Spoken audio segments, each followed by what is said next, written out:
Moment. I'm just looking forward to hearing. We did hear you meow last week, so you didn't. It was close enough. It was a wow. Maybe that's why they showed the cat yesterday. No, it was a reference to you meowing. No, there's something about. Okay, well, don't show the chicken in prison again, please. Because we're definitely not going there. I didn't even say anything. I said we were gonna get crazy stuff once we went over to Erangel, but this right here for Ascent. Now teams are just inhabiting that location. Yeah. So there's even more teams, significantly more teams than yesterday's scenario. So their eyes are on FaZe as they try to make their committed rotation on through 3, make that 4 in the vehicle. We've seen it before when teams do this. It usually does not end up well, but here they come full speed forward. First one already forward, and that is team's 1 nade. Could be the downfall of the boys in red. Nice we'll nade. See if it is. Oh. First nade connects, finds the knock onto Vex. Second one doesn't, but DA wants all of it. One more nade up forward. As it's just correct, so left alive, have HP, smoked for days, blind for days, he will be seen, and there he falls. DA not welcoming their neighbors. Where was that when they were against M-Force in the previous game? That was lovely stuff. I mean, of course, FaZe here really stuck between a rock and a hard place, clumped up, big damage from nades, huge damage from nades, in fact, but that's DA holding this down, and this is exactly what we were talking about. The fact that these locations are very taken in advance because everybody's reviewed the games from yesterday. They know how to try and approach this location now compared to the previous scenario. Now the new circle pops. This is crucial. What we see now from Ascent is not something we saw before. All of Ascent. Now you see some shots being traded between Ascend and Sarvam. So for Ascend, they're going to be committing smokes to try and deny these lines of sight for the moment, because if you go north, then you're suddenly in the range of other teams. If you go south, you're suddenly in the range of other teams. Sawn-offs are so cool, and they've been so cool all through the 3 days. They really have. Sawn-off. The sound of Captain America ripping wood apart in slow motion. Yeah. Alya peeking on over. Realizing that there's quite a few quite a few enemies on this other side of the ridge line. Spots Getrox initially, spots 2, anticipating them to come out on the other side. Spots him. Oh, a quick peek through the hole in the smoke. That spots the second one as well. Aim low. Now forced to stop, take the peek and return. Goes down to the blue. But Alya falls as well. Bit too much of a commitment, actually, with that spray down from Senya here. These guys are still very good at being able to return the fire against you. So, smoke. Interesting smoke. From example, to keep this going, as now Ding is trying to move up against the Navi position. That knock on Alya really assisted them so much in any attempt that they're going to be making. This is a huge fight as well, not so much for DA, but definitely for Ruin and Howl. They need to come out victorious. They found the first knock, DA instantly backing off, knowing their position they're up against, knowing the team that they're trying to deal with. More damage coming through, but Ruin able to connect one onto Code Margo. That's him down. Navi does come out victorious against Ding. As we stay on this fight, Howl now finding the double. The Mad, nice off-angle position. This is kind of important. If they can take this away from DA, that'd be nice. But the Wu is actually moving up against this as well. They hear the fight, know what's going on. Quizzy, though, is not looking in the right direction at all. Takes a huge amount of shots to the body. And he's going to have to fall away from this. And now Howl is aware that there are other threats looming. Where is Navi in this as well? They have reset. They've seen the last full tilt player fall. They should be looking north. They should be looking down that hill, as you're saying, James, towards the Howl position. But how exactly does that land look? How at first? We can't constantly run back and forth. Now they're all 4 sending it down towards the south, having heard the shots being exchanged between Polish Power and M-Force. I think this is what they're going to commit to. Force going to get sprayed on down here by Fuzzface to start things. He is the only one left alive for a Polish Power, but Navi in the distance sees them as well. That's a nade going on through. Just goes past the target. Unfortunate there for Navi, not only to be able to get an extra kill, but also the steal on the one that was down potentially. And that's, well, they're cleaned up anyway. Example decides to just, I'm actually really good at shooting. I'm just going to shoot everything. Oh, we had to hurry? I'm so sorry. I just, yep, they're down. Let's continue.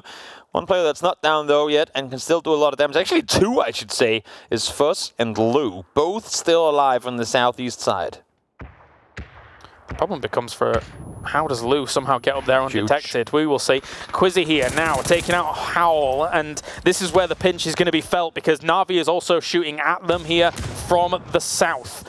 Howl if you're these two teams and you see one of those knocks goes down, you would love to take them out at the moment. We are late in the game thinking this is a guaranteed high point game for any of these teams still alive, but there are so many solos up right now that if Howl falls without more kills before any other team's eliminated, this is a 4-point game for them. True. Yeah, there's not many placement points just yet on the board. The Mad shooting through some of that shrubbery against them. Lou finally falls, so those placement points are going to start slowly racking up now as the final solo, or one of the solos has been taken out. But for Howl, they're so condensed. If either the Wu or Na'Vi decides, okay, it's time to get rid of you, it could be very, very swift. Na'Vi has to peek this, you'd imagine. They're actually shooting down towards Wu now. Howl are not inside the next circle just yet. They have to get over that ridge, and I think they realize that once they do, you can see they actually have to run to that burning car, and Na'Vi will have a perfect angle on them.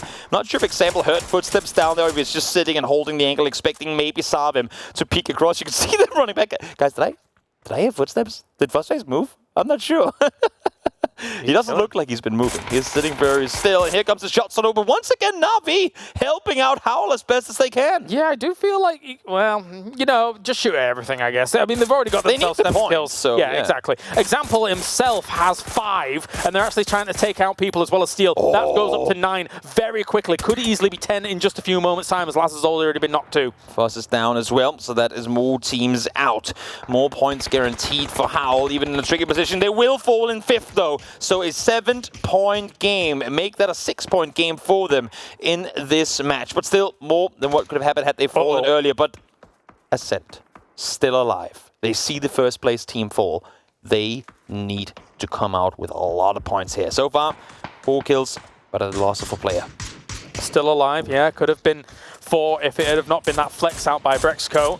Which seemed at this point a little bit overzealous to try and control all of that area on your own. But the Wu up in the north are looking to try and find themselves a spot. Now, the problem does arise from the fact that Na'Vi has really good lines of sight on a lot of locations that the Wu could even take.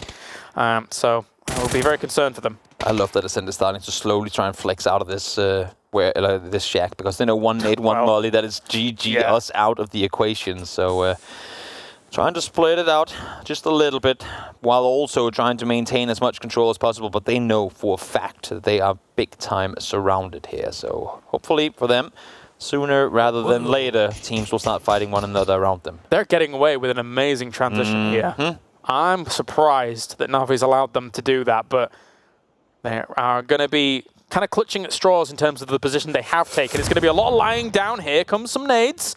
Don't quite connect with as much as they need to. Global Army accesses the weak point of Kiliakai, though. He is, well, okay. Double bang, gone.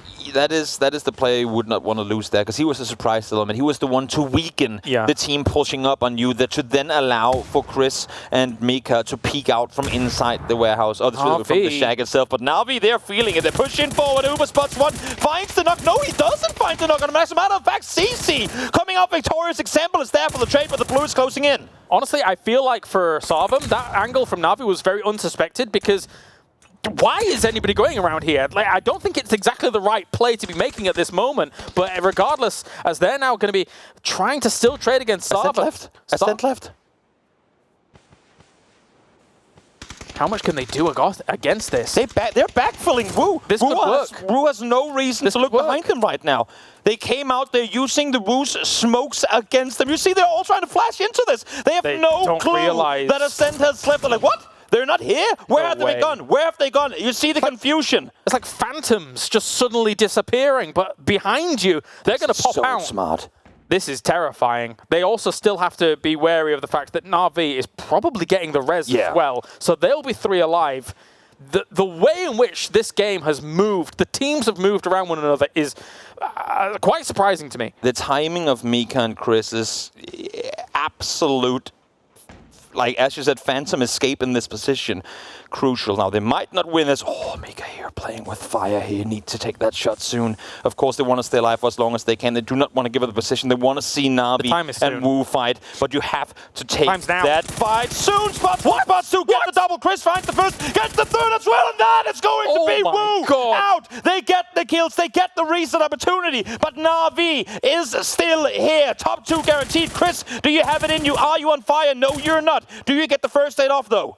What was going on with the comms for him to instantly flick and take the second target? That was unbelievable by Ascend here, as now we have NAVI looking to finish this off. Ascend has pulled magic out of the hat in these final moments, but the boys in yellow, NAVI, the world champions, are looking to jump up those leaderboards. This bush is a scary bush.